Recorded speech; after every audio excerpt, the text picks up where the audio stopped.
أو نفساني أو مادي أو معنوي أو مسحور أو محسود يقولها 7 مرات.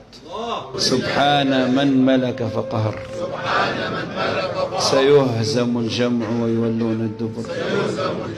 سبحان القوي المقتدر، أني مغلوب فانتصر، ليس لها من دون الله كاشفة.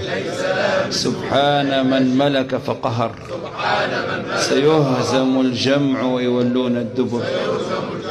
سبحان القوي المقتدر، أني مغلوب فانتصر، ليس لها من دون الله كاشفة. سبحان من ملك فقهر، سيهزم الجمع ويولون الدبر. سبحان القوي المقتدر، أني مغلوب فانتصر، ليس لها من دون الله كاشفة.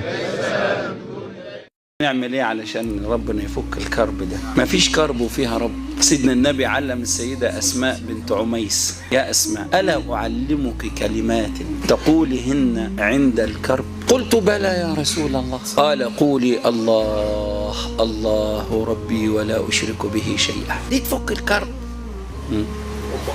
ازاي بتفك دي؟ تأثيرها يحولك من دايرة الهم إلى دايرة الفرج. اسم الله ده بيطرد الشياطين من الجوف. الشيطان اللي ساكن على قلبك وعمال ييأسك ومخليك حاسس ان ملهاش مفتاح، ليها فتاح. اللي عايز يعيش الفرج يذكر نفسه بكلمة الله. هي كلمة الله دي ليها جلال، لها سطوة تزيح الهم وتصرف الغم عن الإنسان. نقولها 3 مرات: الله الله ربي لا أشرك به شيئا. الله الله ربي لا أشرك به شيئا. الله الله ربي لا أشرك به شيئا.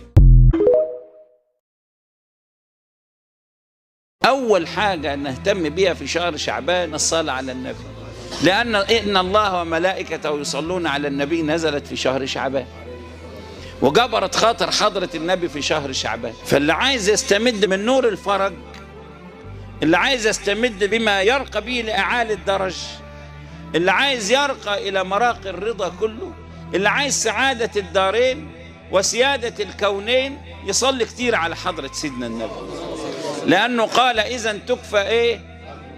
تكفى همك ويغفر ذنبك. إيه الحاجات اللي إحنا لازم ناخد بالنا منها في شهر شعبان؟ صفا وصلاة على المصطفى. يبقى إحنا محتاجين نتجهز بقى في الشهر ده بإيه؟ بترك الشحناء، تصفية القلب من الغل.